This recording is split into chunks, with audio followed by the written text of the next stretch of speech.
hope of everyone who visits a medical center is to come out hale and hearty. But rising cases of medical negligence is beginning to erode public trust and credibility of some health institutions. Despite public outcry, there are many underreported and unresolved cases. Medical negligence continues to eat deep in the system, from misdiagnoses to surgical errors. Many have suffered preventable harm, posing questions on systemic failures in patient safety and medical ethics. Following recent varying reports of cases of medical negligence, which has sparked outrage among citizens and even from medical professionals on the need to hold medical practitioners accountable. Key players are calling for stricter oversight of medical practices, improved training and accountability to prevent similar incidents. So tonight, we x-ray the rising cases of medical negligence and the cost to lives. And our guest is Dr. Kayode Obende. He's a consultant obstetrician and gynecologist. We'll bring you situation reports as filed in by our correspondents from across the country.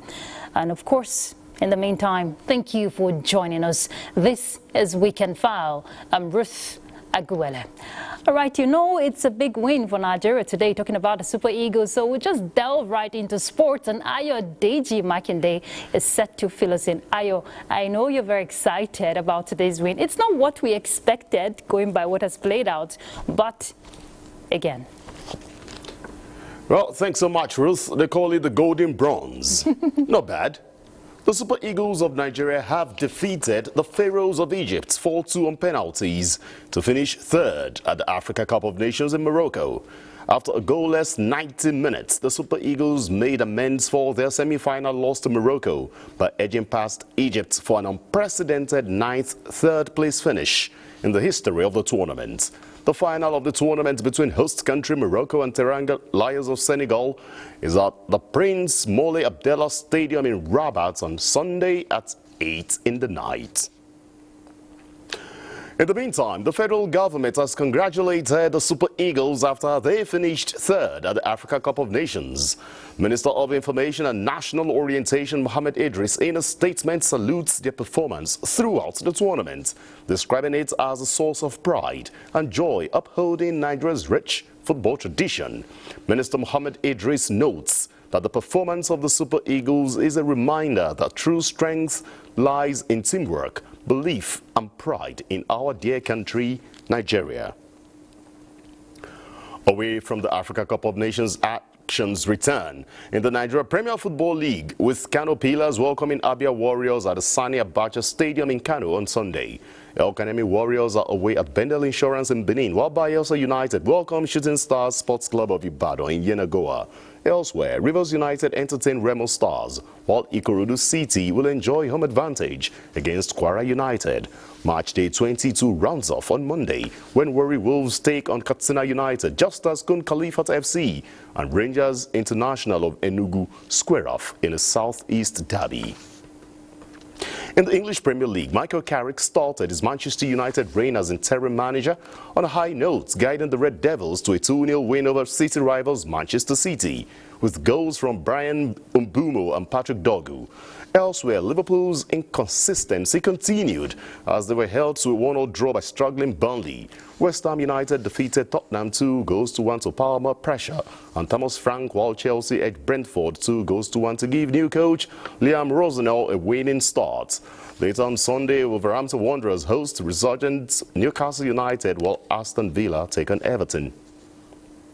Quickly to the world of tennis, where British #1 Emma Raducanu has expressed frustration with the Australian Open schedule after being forced to a rushed preparation for the tournament. Raducanu arrived in Melbourne on Friday, just 2 days before the start of the Australian Open, following her run into the quarterfinals of the Hobart International. She is set to serve off her campaign on Sunday against Thailand's Manachanya Sawankyu. And the former U.S. Open champion has struggled with fitness and form over the past year, making the tight turnaround another challenge as she looks to regain her best form. And that's your sports. It's back to Ruth. Many thanks, Ayo. So let's delve into other issues. President Bola Ahmed Tinubu returns to Nigeria today after participating in the 2026 Abu Dhabi Sustainability Week. On the sidelines of the summit, Nigeria signed a comprehensive economic partnership agreement with the United Arab Emirates. In a statement by the Special Advisor to the President on Information and Strategy, Bayo Onanuga says the agreement aims to deepen economic cooperation, boost bilateral trade and investment. At the forum, President Tinubu announced a joint Nigeria-United Arab Emirates Investopia to be held in Lagos in February, an initiative aimed at attracting global investors. Through it, Nigeria aims to mobilize up to $30 billion annually in climate and green industrial finance to accelerate energy transition reforms and expand nationwide electricity access. Vice President Kashim Shettima was among dignitaries that witnessed the inauguration of President Mamadi Doumbouya as the President of Guinea-Conakry. The inauguration of President Doumbouya followed his victory in the December 2025 general election in the country, a democratic watershed which brought the formal end of a 4-year military transition. Vice President Shettima's presence at the event has again underscored Nigeria's leadership role within ECOWAS and reaffirmed the country's commitment to the restoration and sustenance of democratic governance across the sub-region. President Doumbouya will serve a single 7-year term stipulated under Guinea's new constitution provided by a national referendum in September 2025. The revised constitution extended the presidential tenure from 5 to 7 years, renewable only once. In other news, we hear Kannywood actors, media professionals and social media influencers have again assembled in the state to draw attention to the impact of federal government interventions across northern Nigeria. The engagement focuses on major development initiatives of the present administration while mobilizing public support for ongoing national programs. Let's hear more from Awal Salisu. Kano has once again played host to a convergence of Kannywood actors, media practitioners and social media influencers, all united by a common goal to amplify awareness of federal government interventions across northern Nigeria. The engagement serves as a platform to showcase key development projects and policy initiatives of the President Bola Ahmed Tinubu-led administration, highlighting their impact on communities and livelihoods across the region. Participants at the forum emphasized the importance of strategic communication in bridging the gap between government policies and the public, noting that informed citizens are more likely to support and sustain national programs. Key developments include the Adamawa-Fufure Cameroon border, the Mina to Kontagora Road, and the long-delayed Diko Junction, now nearing completion, as well as the overhead bridge leading to Mina town. Most of our people are thinking that Mr. President is not doing anything in northern Nigeria. But when we go around, especially where the places that we have seen in the video, we have seen very, very many projects that is going on now in Nigeria, in northern Nigeria. By leveraging the influence of film, media and digital platforms, the gathering seeks to deepen public understanding, encourage constructive dialogue, and strengthen confidence in ongoing efforts aimed at national development. As these engagements continue, stakeholders believe they will further enhance public participation and reinforce collective support for the administration's vision for northern Nigeria and the nation at large. In Kano, Awal Salisu, NTA News. To entrench principles of professionalism in media practice, Kano State Government has sponsored 150 media practitioners for registration into the Society of Nigerian Broadcasters. Samira Hamisu Shira tells us more. And defend the ethical standards, professional values, and noble traditions of the broadcasting profession in Nigeria. These are voices echoing across different media outlets in Kano State, from public to private, all united by a common goal: promoting professionalism, excellence, and ethical journalism. Kano State Commissioner for Information, Ibrahim Abdullahi Weyer, urged the inductees to strictly abide by the rules and regulations of the profession in order to avoid sanctions. The Society of Nigerian Broadcasters was revitalized in 2004 by Professor Umar Party, along with other professionals, with a view to professionalizing broadcasting, training media practitioners, and ensuring high content standards. From Kano, Samira Hamisu, NTA News. From the judiciary scene, the appeals filed by 2 convicts on death row against their conviction for conspiracy and murder have been upheld by the Court of Appeal, Abuja Division, as they are now free to go home.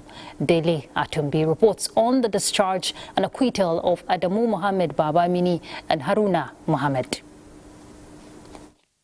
On 6 December 2018, a land dispute arose between Gaba and Afani communities in Lavun local government area of Niger State.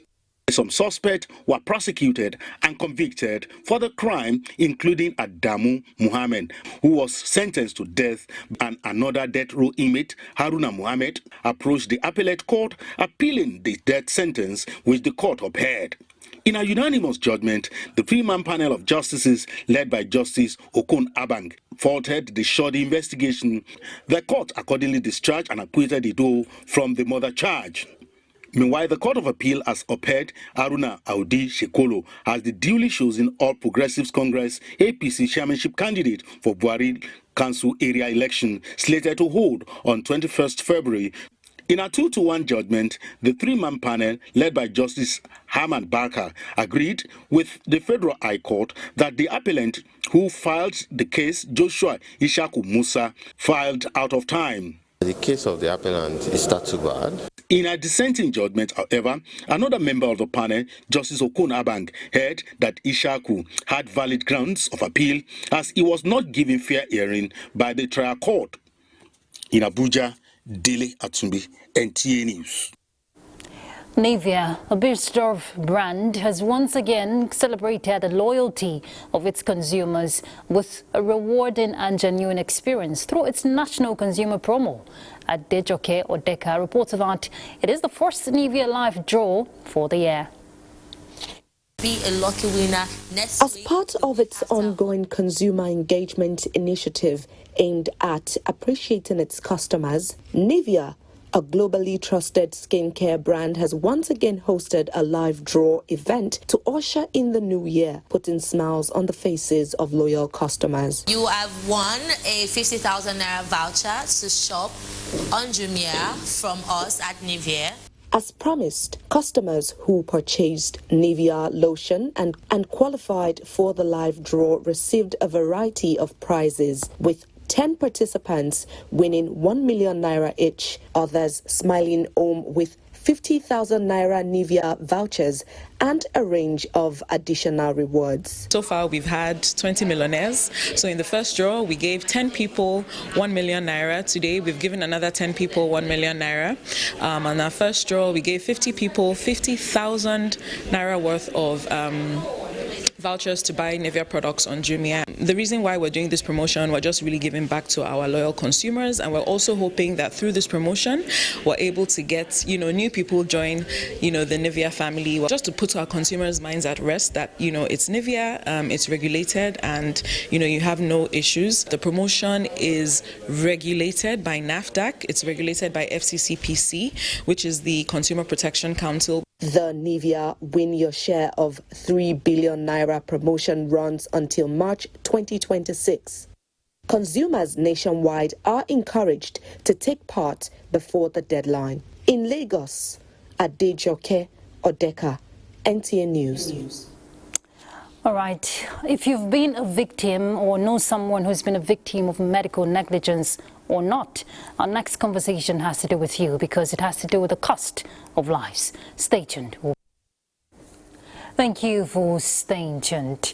Across Nigeria, allegations of medical negligence are raising urgent questions about patient safety, professional standards, and accountability in the healthcare system. From Lagos to Kano to less resourced states, families say routine medical care has over time ended in tragedy due to failure of the system meant to protect them. Our next report by Uche Ugochukwu examines what the nation is doing to safeguard patients and hold perpetrators responsible. Hospitals serve as a vital hub in the healthcare system. They mainly focus on saving lives and providing full care to patients. But people often wonder what could go wrong in a place with skilled experts and systems designed to diagnose and treat illnesses. Yet, patients still die or face serious health problems due to medical mistakes. This question is on the minds of many Nigerians, especially with reports of medical negligence in some hospitals across the country. The doctor mistakenly tied, because she wanted to do a tubal ligation, tied the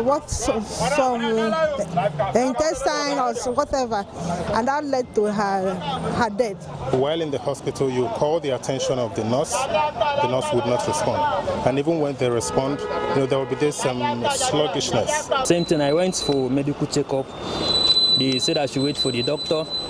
I waited. Later on, they say there will be no doctor to attend to me that day, till I should come the next day. What if I die?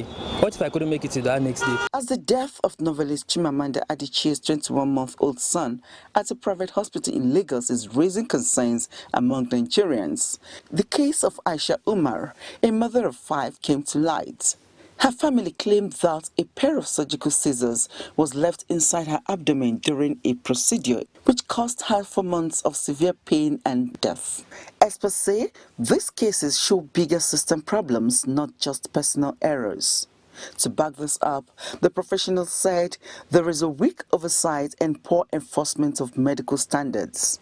So let's empower the regulatory bodies to have manpower and the skilled professionalism to do regulatory oversight. And at the same time, on the part of the health professionals, let's advocate for non-punitive reporting systems so that we can even see what is the incident. Everybody needs to be trained a minimum of once in a year. If you look at other advanced nations, these things happen every time. And the key fundamental difference is that when it happens, there is that element of transparency that is very crucial. And and with that transparency, they investigate and then use the outcome of that investigation to ensure that the chances of that happening again is much reduced. The Medical and Dental Council of Nigeria regulates doctors and punishes misconduct. But critics say it does not regularly inspect hospitals or enforce patient safety rules. This gap, analysts say, allows unsafe practices to continue in both public and private hospitals. Sadly, efforts to get the council to comment on this were not successful. Although victims can go to court for justice, do they really know how? You need to know your rights as a patient. A challenge that we face on our side, we start, the patient comes, the victim comes, we take up the case, midway, they tell you, our community leaders say, we should leave it for God. So, and if we keep leaving it for God, we will not improve our jurisprudence in this area. Added to this are underfunded public hospitals, lack of staff, quackery and weak emergency systems. Experts warn that patients face avoidable dangers because of these issues. They call for stronger rules, clearer laws on medical mistakes, and more funding for patient safety in Nigeria. Uche Ugochukwu, NTA News. Well, private healthcare centers in Lagos are often perceived as better than public facilities, largely due to their levels of responsiveness and patient-friendly services, which enhances satisfaction. However, rising population pressures and the burden of endemic diseases continue to strain their resilience and expose underlying limitations. Larry Belay reports. Lagos' private healthcare system, many say, is overwhelmed by an increasing volume of patients caused by rapid population growth and a significant shortage of medical personnel. There is also high medical bills that often fuels self-medication. We have a very low healthcare provider to patient ratio. The World Health Organization recommends 1 doctor to 600 population. But in Nigeria, we're strained at about 1 doctor to 10,000 population. And that is even in urban centers where we have more healthcare workers. Because of this, the few doctors that we do have serving the country are overworked, experience burnout, and this can impact decision making, and as a result, patient care and patient safety. Nigeria healthcare facilities prioritize injured or sick patients using established emergency triage assessment and treatment (ETAT) guidelines and standardized color coding systems. The sad reality is with this standard color coding system, some health professionals sometimes rely on their inappropriate estimates of person's quality of life, often influenced by the person's ability to pay medical bills or held unintentional biases to prioritize patients. Ordinarily, you will not even be attended to if you don't have money in a private hospital. Yes. So in public hospital, you still have a chance, but you have to wait. That is it. But when we talk about private, you need to have your money before you be attended to. So they have able hands, they have doctors in places, they have, in fact, they have everything intact. You go to private hospital, you pay more than government hospital. Yes, that's just the disadvantage of it. A legal framework exists on patients' rights and reporting channels provided. The actual effectiveness remains low due to significant gaps in awareness, enforcement, and institutional support, especially for patients from low-income backgrounds and people with disabilities. In Lagos, Lanre Bilayi, NTA News. All right, let's welcome our guests. We have a consultant obstetrician and gynecologist, Dr. Kayode Obende. Thank you so much, Dr. Obende, for joining us on Weekend File. Thank you for inviting me. Good evening. Good evening. Dr. Obende, it's not a pleasant situation going by what we're seeing, the negligence, medical negligence to be precise. We've seen the stories, some of them which were reported. We're not even talking about the ones that were not reported. What do you make of all of this? Because it's beginning to cause, that eroding of trust in the system. Well, it is unfortunate that these things are happening, but I must tell you that it's no surprise. I think it has to do with the level of our development. Unfortunately, we expect much more when we have not given the system enough to improve. Now, over the years, we've had situations where health personnel, doctors, nurses, dentists have been migrating at alarming rates, and the response of government have not been adequate in addressing the situations. So where you have a situation where a doctor is meant to manage over 10,000 patients, you are expected to see over 50 patients within 1-2 hours. A lot of things can go wrong. You have a situation where some staff work 48, 72 hours non-stop. And definitely they must be stressed. You must have the burnout syndrome. And these situations are prone to, mistakes. So when errors occur, we need to sit down to address the reasons for these errors, not naming and shaming the individuals.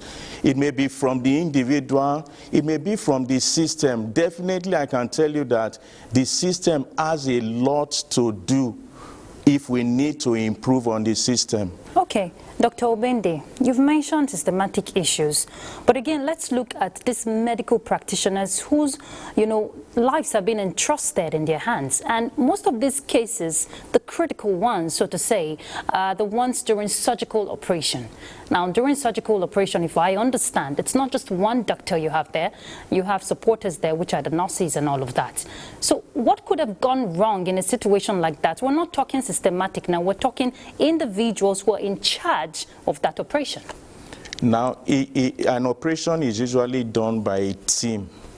In that team, you have the lead surgeon, you have the assistant surgeon, you have the nurses. Each of them have specific roles. Now, before you start any surgery, ideally you should count your instruments. There should be an instrument count. Yeah. And after the surgery, it is expected that you should count your instruments and the gauze and all those things you use to make sure that everything is complete. Where that is not done, or where there is a false impression that the items are complete, then you have errors. Now, just like I mentioned earlier, a doctor that has been working for 48, 72 hours, that's the level of concentration will definitely be reduced, and so he is prone to errors. So these are the things we need to address. So what's as the solution recommending if you said a doctor, because that's what we saw in the report, they could be overwhelmed because of low workforce. Now, we're not even seeing these cases in public hospitals. We're seeing them in private hospitals, which we know not too many people visit private hospitals because of the cost. And yet we're seeing this medical negligence. Dr. Obende, are you saying that when such instances happen during disciplinary investigation, the doctor should be recused? Definitely not. Okay. But what I'm saying is that the blame should not entirely go to the doctor alone. The blame should not be on the personnel. The system, you need to address the system. Why should 2 persons be doing the job meant for 20 people? These are the things you need to address. Why should a doctor be on call continuously for 1 month? And you expect maximum, benefit from him? It's not possible. Every personnel needs a period of rest after work. Like if you take the aviation industry, for instance, you don't expect a pilot to continue to fly day in, day out. They have protocols, the number of hours you fly and the number of hours you rest. Unfortunately, because of the economic situation, you find doctors working in multiple centers just to make ends meet. And these lead to burnouts. So doctors need to be well paid, or the health professionals need to be well paid. They need to be well taken care of. Now, if you visit those centers, go and look at the call room of these health personnel.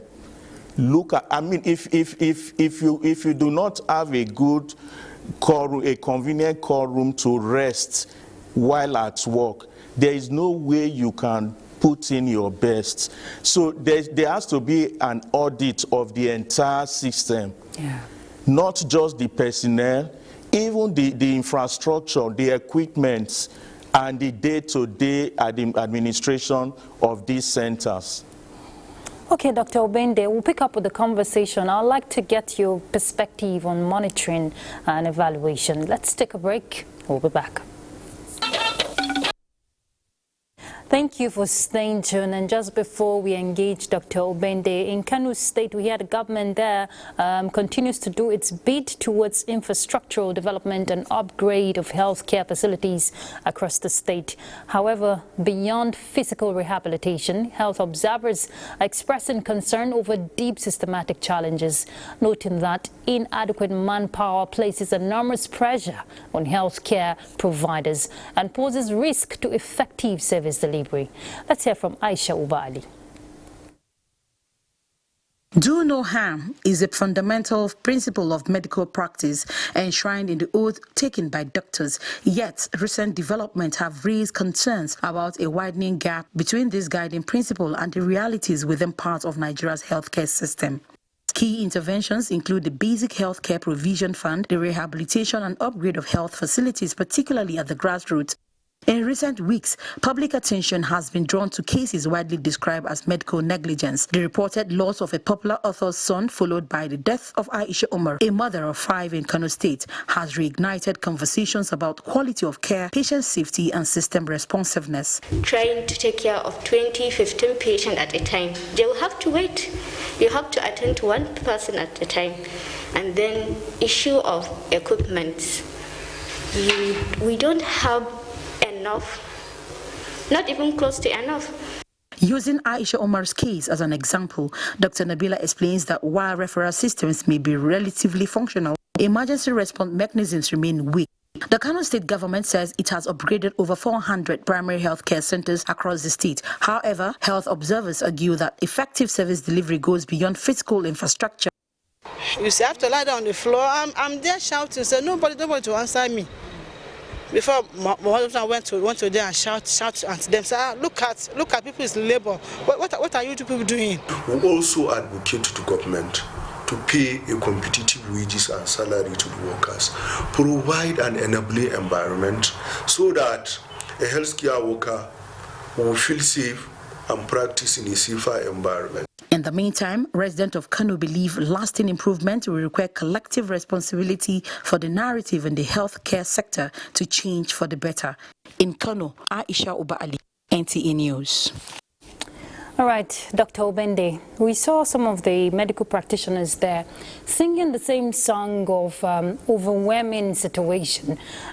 Excuse me, when you have one doctor to how many patients? Beyond that, I know there's the ethical principle that has to do with integrity, transparency, accountability, Dr. Obende, when a life is entrusted in your hands. Okay. With this atmosphere we work in, the conditions under which we work, you know that we are doing more than it is humanly possible. Now, we don't have a situation where a doctor can say, no, I can't handle this case. For all you know, you may just be the only one in that environment that can attend to that patient. So even though you are stressed, even though you think you are not really up to it, you just have to get involved and do your best. And sometimes these poor outcomes, results. Now, it's not every case of poor outcome that is linked, that you can link to medical negligence. But in our society, my experience is that everyone wants a cause for something. So they must link it to something, and who else will they link it to? Is the staff. Now, we should realize that in Nigeria, in Africa, we have very poor health-seeking behaviors. We wait until the last moment before we go to the hospital. Whereas in developed society, they go for routine checkup. Even if nothing is wrong with you, you just walk in there, go for routine checkup. Okay, Dr. Obende, let me come in there. It's good you brought out this point of, I'm not saying the individuals still don't have their own, concerns. But in a situation, we saw the Kanu situation where a scissors was left after surgical operation. And then I saw a video, very gory. A towel was left inside the woman, and she was complaining of the same abdomen. So would you say it's a case of the individual now coming late? Okay, it's still related to what we have been discussing. These healthcare professionals are humans. They are not perfect. They are prone to errors. So what we should be looking at is how to limit the errors they can make to the barest minimum. And you don't expect the errors to be reduced if somebody works for straight 72 hours. You don't expect the errors to be reduced if somebody is operating on you and is thinking of how he's going to pay his debts, how he's going to pay his children's school fees, how he's going to provide food at home. These health personnel need to be well taken care of for them to give maximum output. And if the health practitioners are well taken care of, and we see cases like that, I'm sure we have regulatory bodies who are expected, to ensure accountability is ensued. Dr. Obende. Yes, the regulatory bodies, I think they are doing well. They are doing their jobs, but maybe they are not as effective as they should be. But like I said, you don't expect the regulatory body to be very high-handed on the personnel when they know that there are other issues contributing to these problems. Now, even if you go to these regulatory bodies, what is the funding like?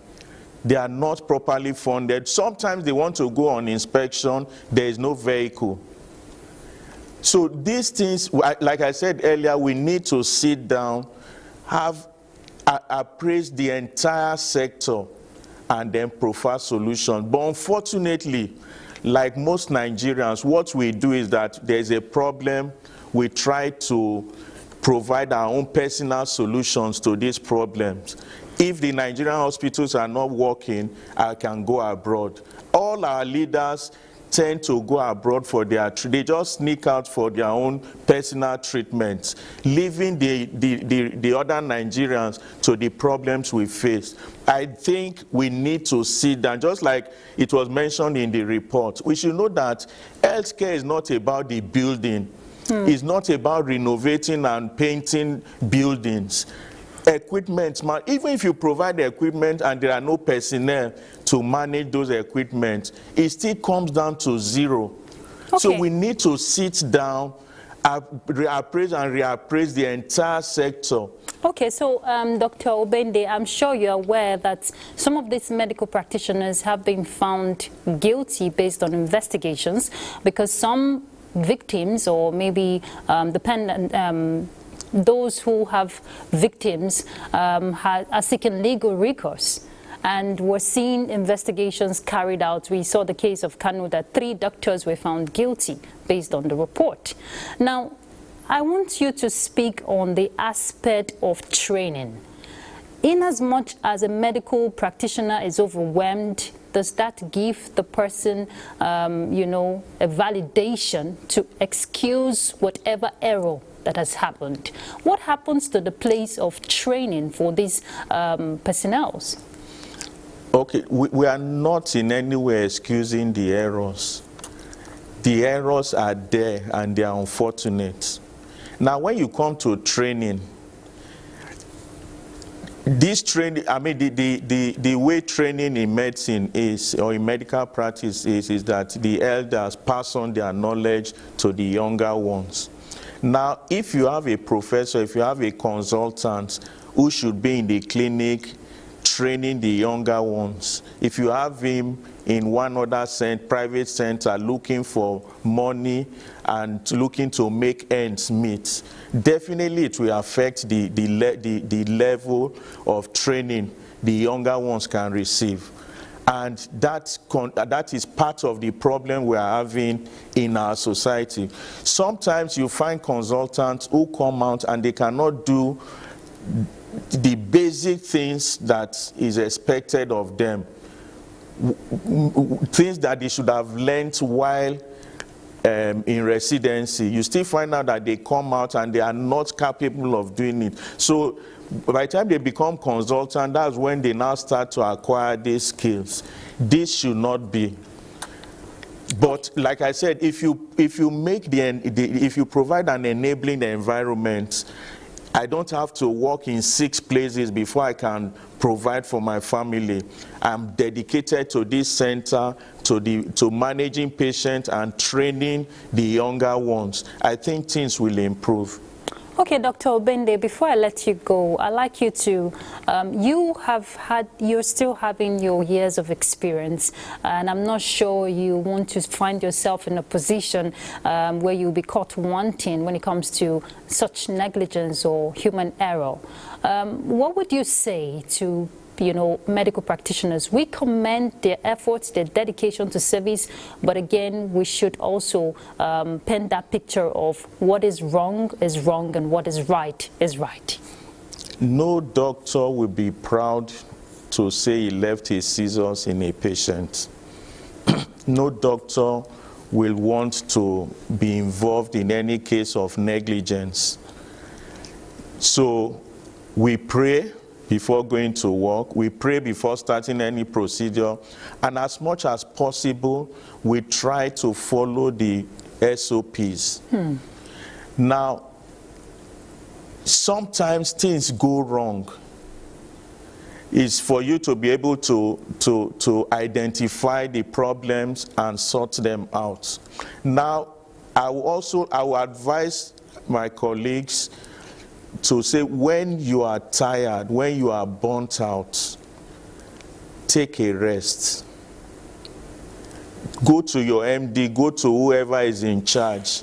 I'm not up to this, I need a break. Now, you know the funny thing, if you are head of department and a doctor under you comes to you, say, Chief, I don't think I can work today. You say, please go and continue your job.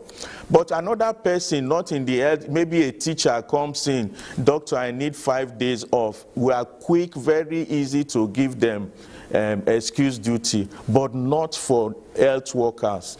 We push ourselves to the limits, and then we work under very stressful conditions. And you cannot really blame the administrators because the numbers are very limited.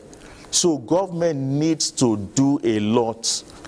Provide the enabling environment. Let us keep our doctors at home. And the only way you can do it is correct remuneration. Now you have a doctor or a nurse leaving this place, crossing the borders, and is earning 10, 20, 30 times what you are offering him here. How do you solve that challenge? All right, Dr. Obendi, that's a discussion for another day. The concern here is that no life should be lost based on negligence. Thank you for coming on Weekend File. Thank you very much. We do appreciate. All right, let's take. And of course, you know, we can't let you go without letting you know what tomorrow is celebrated as. It is the World Religion Day, yes. Established in 1950, the day reminds us that all religions teach us peace, love, and harmony. Let's respect diversity, promote understanding, and work together on the path of humanity.